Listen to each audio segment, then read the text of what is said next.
Yesterday, we talked about the top four of the Big Ten. Immediately below them, there's a group of six teams with 6-2 or 5-3 records. Which of these teams are the best of the rest in the conference? We take a look at the upper middle in this edition of Big Nation. From Pasadena to Piscataway, College Park to the Coliseum, Seattle to State College, Columbus to Camp Randall, the Zoo to the Rock, and everywhere in between. This is where Big Ten fans gather to talk America's premier national conference with your host, Big Ten Ted. All Big Ten, all year long. This is Big Nation. This weekend, the first Saturday in November, we are about to find out who is the cream of the crop of this group of six teams that have either 6-2 or 5-3, the upper middle right now of the Big Ten, because four of these six teams play each other this week. We've got some old Big Ten West showdowns when Minnesota, sporting a 3-game win streak, goes to the only ranked team in this group, to Champaign, Illinois, and the Illinois Fighting Illini. And then the Heartland Trophy is on the line on Big Ten Saturday night on NBC when the Wisconsin Badgers go to Kinnick Stadium to face the Iowa Hawkeyes. So I think we're actually about to split this group almost into two. The teams that can win some of these games head-to-head in these matchups this week, I think could really separate themselves even further up in this upper middle tier right now within the Big Ten Conference. Now, when I start to dive into this group, who I believe maybe are some of the better teams, I want to go with the team I have faith in. I want to go with the team that I can trust. And right now, the team that I can trust is the only team that's ranked in this group and the only team that's 6-2 in this group. And it's the Illinois Fighting Illini. You look at a lot of the teams in this group, you've seen a lot of big hills, you've seen a lot of big valleys. I know there was that valley certainly last week with the Oregon Ducks loss for the Illinois Fighting Illini, but a lot of teams are going to be going down a hill, are going to be rolling down a hill when they face off against Oregon, because Oregon is just that good. They're the best team in the country for a reason. So Illinois has got to find a way to not let that Oregon game beat them twice, where they continue to be down after the beatdown that the Ducks gave them. Brett Bielema's got to find a way to refocus, certainly, this football team. Now, I talked about I want to have a team I have faith in. I want a team that I trust. I feel like Illinois just has been very solid and very consistent a lot of the way, certainly, this season. And then when I look at Illinois compared to a lot of these teams in this group, I think quarterback-wise that Illinois is certainly at the top. I know you could probably throw in Max Brosmer over there at Minnesota, who's playing really good as of late, but Luke Altmaier has played good, consistent football for the majority of this season. Barry Lunney Jr. Within this group, I trust him. And then I look on defense. This is a solid defense right now for Aaron Henry. Have there been lapses? Yes, there have been lapses. But I think the entire picture, the entire painting that has been painted is pretty good right now for Illinois. They're 6th in the Big Ten in total defense. They're 3rd against the run. I think that this unit has certainly improved so far this season. And then a lot of this best of the rest conversation has to do with how I think that they're going to do in the month of November. And I have a lot of faith that Illinois is going to win a majority of their football games in the month of November. When I look at this schedule, I think the basement is sitting right there at 8-4. I think the ceiling is as high as 10-2 right now. I think they could win every single one of these football games the rest of the way. What do I feel is realistic for the Illini the rest of the way? Probably somewhere in the middle. I feel really good about that they can finish 9-3 the rest of the way. Like if they beat Minnesota, could they falter against Michigan State? Could they falter against Rutgers? Hey, could they falter at Wrigley Field against Northwestern? Yeah, maybe. But I feel really good about them going 3-1 in this last stretch. They are better football teams than a majority of these teams we're going to see, and we're going to find out.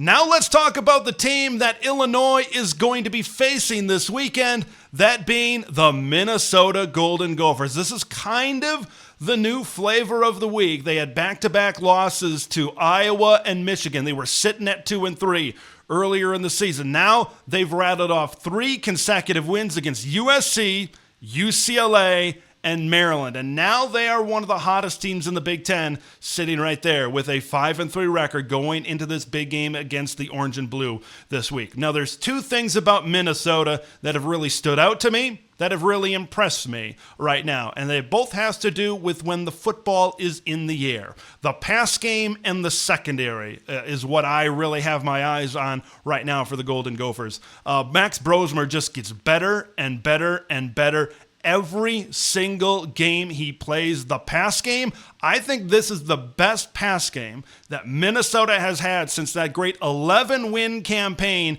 in 2019 when you had future NFL wide receivers in Tyler Johnson and Rashad Bateman. We know all about Daniel Jackson as the number one wide receiver on this team. Elijah Spencer is stepping up to be that number two guy. Had a great game against Maryland last week with 6 catches, 99 yards, and 2 touchdowns. He leads the team with 4 touchdown grabs, certainly this season. And I think that this pass game has taken that pressure off of Darius Taylor and the run game, right? Last year, they would just say, hey, we need Darius to run for 160. We need him to run for 170 and a couple of scores. Eventually, he got pounded to the ground and wasn't able to go for most of the year due to injury. But now, the pass game is better. They've got more depth in the running back room with guys like Jaden Mangum, with guys like Marcus Major in that room so they can rotate guys in and out. And it keeps Darius fresh for when you need him most, and I think that's going to be the month of November. When it gets a little bit colder outside, I think Greg Harbaugh in this offense, PJ Fleck, they're going to run the football a little bit more, so I think they've managed that really well. They got to feel really good about where they are offensively going into the month of November. And boy, you got to talk about this secondary, man. This is one of the best secondaries in the Big Ten right now. They lead the Big Ten in interceptions. They've taken the football away not 1, not 2, not 3, but 15 times via the interception so far this season. They are second in the conference in PBUs, pass breakups, passes defended, with 36 this season. A big reason why that their defense, their secondary has taken a step up is because of a guy that was playing high school football in Esco, Minnesota, up in the Iron Range in the great state of Minnesota, the hometown kid, Coy Parrish. He leads the Big Ten with 5 interceptions so far this season. He went on KFAN Radio 100.3 here in the Twin Cities, and he was talking about why did he choose to stay in state? Why did he choose to come to Minnesota after Ohio State really got involved in that recruiting battle late in the cycle? It's because, hey, man, this is safety U. And Coy Parrish is just the next guy at safety U. When you take a look at Antoine Winfield Jr., when you take a look at Tyler Nubin, all Big Ten, all American type of guys at Minnesota, boy, Coy Parrish is just the next one in line. He has really stepped up. 4 of his 5 interceptions have happened in the last 3 games. So when he's really been more into the rotation that he has been getting in there lately, he's really showed why, well, he is that type of guy, and he already, as a freshman, a big-time player on defense for the Minnesota Golden Gophers. You got Kerry Brown, Ethan Robinson, Justin Wally have all played really good football. Safety U, right, is in good hands because you got a redshirt freshman in Kerry Brown and a true freshman right now in Coy Parrish, of course. So those 2 parts to Minnesota, I think, have really impressed me and have really carried them, right, at this point in the season to a 5-3 record through 8 games. Now, you look at their schedule the rest of the way. If they can find a way to beat Illinois, I feel pretty good about them going on the road and beating Rutgers, because I think Minnesota is a better football team than the Rutgers Scarlet Knights right now. There's a possibility that they are 7-3 with Penn State coming to town late in the season. And that could be a pretty spicy game. It's going to be a spicy game. It could be a little bit chilly outside. We might get snow here this weekend in Minnesota. Yeah, it might snow, and you might get some weather a little bit later on during that season. That could be a fun little atmosphere. Maybe an undefeated Penn State, maybe number 2 in the country, maybe Minnesota is ranked at that point in time. Feel really good about the Golden Gophers and the direction they are trending, certainly, right now. Let's talk about the Iowa Hawkeyes next. You know, this is just a different Iowa football team, I think, in a couple of different ways. The first way is this is a team that can create explosiveness on the offensive side of the ball with Caleb Johnson. You just keep on leaning into it and leaning into it, and leaning into it, he's eventually going to create a play on the offensive side. And that is something that Iowa certainly has not had, especially in the last few years. This is an offense that is averaging nearly 30 points per game right now. They've put a couple of 40 burgers on the board this season, 29.4 points per game. Earlier in the season, I kind of tongue-in-cheek and jokingly said on Twitter, hey, watch out for when Iowa scores 30 points per game, and you can't make the jokes anymore. They're almost at that 30-point per game margin right now. I think that is certainly helping them have that 5-3 mark, and maybe not losing more games this year is because of what they've been able to produce on the offensive side, specifically the run game, with Caleb Johnson, one of the best running backs in the country, and of course this offensive line as well. But this Iowa team is also different because the defense has been a little bit hit or miss, specifically against the pass. They don't have that top corner. They don't have a Cooper DeJean. They don't have a Riley Moss, specifically at the corner position on this defense. They've allowed some big plays in some big games. But then you look at a game like against Washington where you had a Will Rogers, you had some really good receivers statistically up there in the Big Ten in that game, and they did a really good job at keeping them at bay and limiting those plays during that football game. So this is not the Iowa defense that can limit those big plays and keep everything in front of them. They have been susceptible to big passing efforts. You look at the big plays in Iowa State that cost them the game. You look at that Michigan State performance by Aiden Childs. Of course, Ohio State had some big plays, explosive plays in that game that certainly helped them out. So I think in those two forms, one kind of goes in the positive direction, one maybe goes a little bit in the negative direction. I think it's just a different Iowa football team from Kirk Ferentz than we've seen in the last handful of years.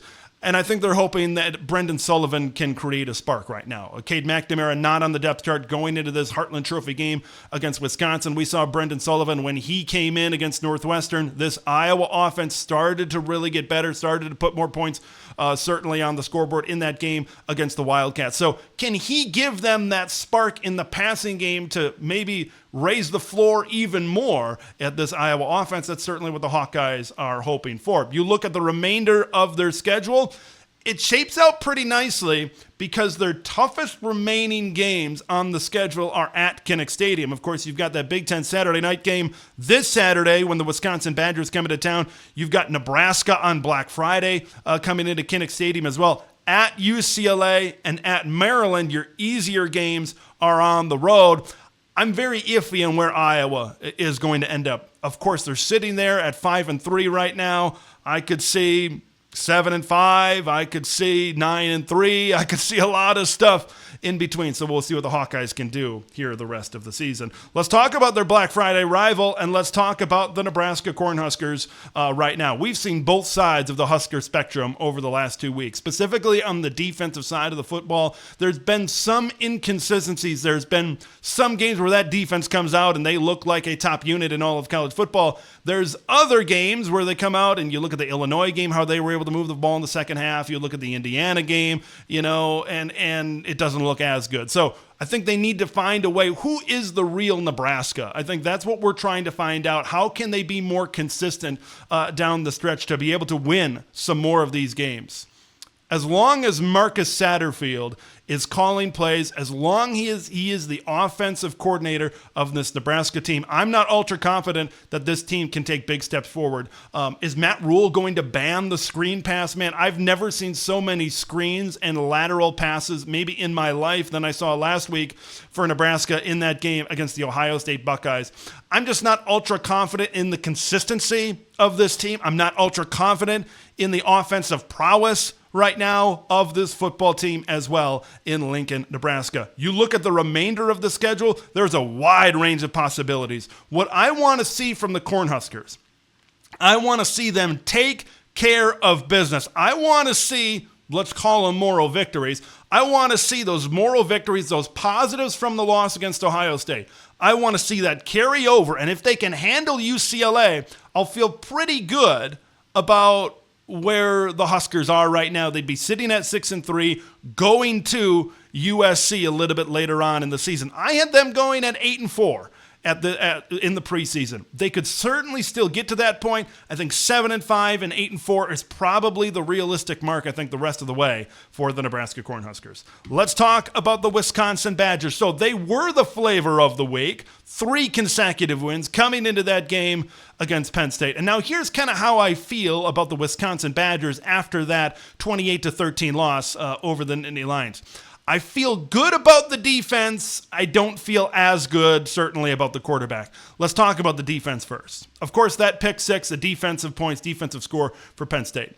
They allowed just 21 points to the Penn State Nittany Lions. So I think overall they played a pretty solid defensive game. Now, they really got worn down in the second half against the Nittany Lions, but there was a point that after that first Penn State touchdown, when they put their first points on the board, Wisconsin forced 5 consecutive punts from this Penn State offense when Drew Aller was the quarterback. I think when Bo Pribula came in the second half, that kind of messed. I think they were ready for, and Luke Fickell kind of said as much during his post-game press conferences.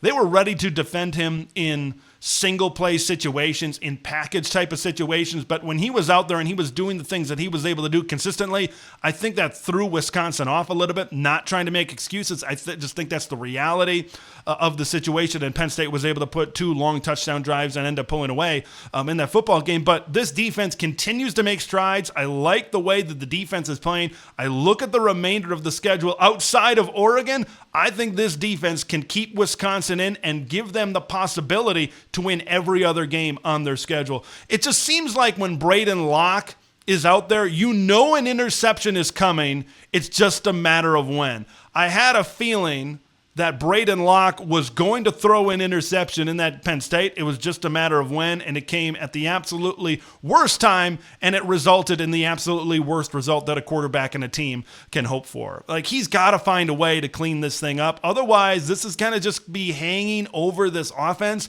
and it's going to kind of drag him down a little bit. This is an offense that works better, of course, when Tawi Walker in this run game is really going for Wisconsin. I think that makes things in the reads a little bit easier for Braden Locke in the throw game. What happened with Wisconsin against Penn State? They weren't able to run the football, and then you saw what you saw later on from Braden Locke and this pass game certainly as well. I think being reliant on the run game, you look at those 3 games outside of the Oregon game, if they run the football well, if they play good defense, if Braden Locke makes smart decisions, this could be an 8-4 team at the end of the year.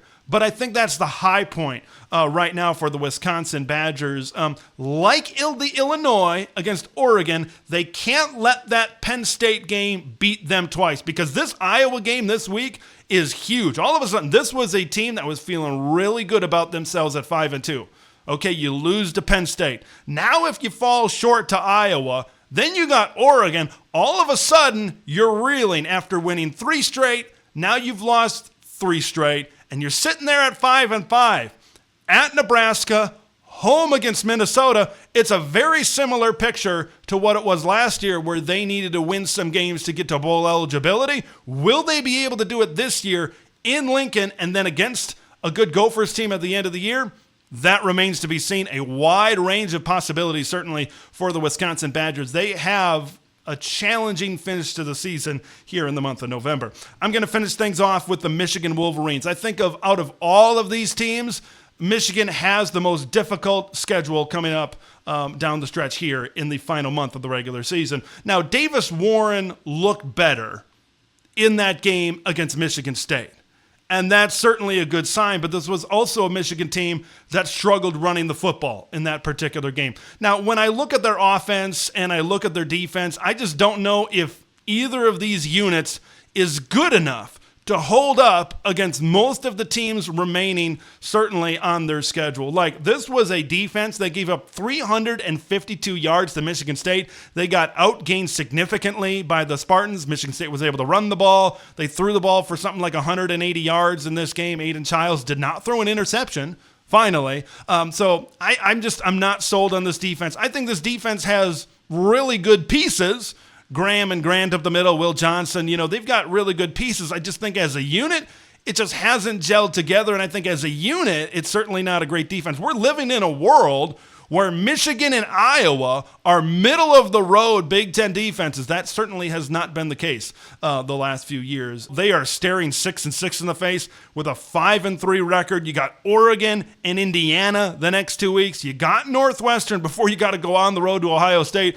Like, that could be 3 playoff teams in 4 weeks for the Wolverines. So they needed to get that win. They needed to keep Paul Bunyan. They needed to beat Michigan State, and good for them for doing so. But congratulations. Your November is maybe as tough as anybody in the entire country, and I just don't think they have the personnel on offense or defense to make a lot of these games competitive. Those are my thoughts on the middle of the Big Ten.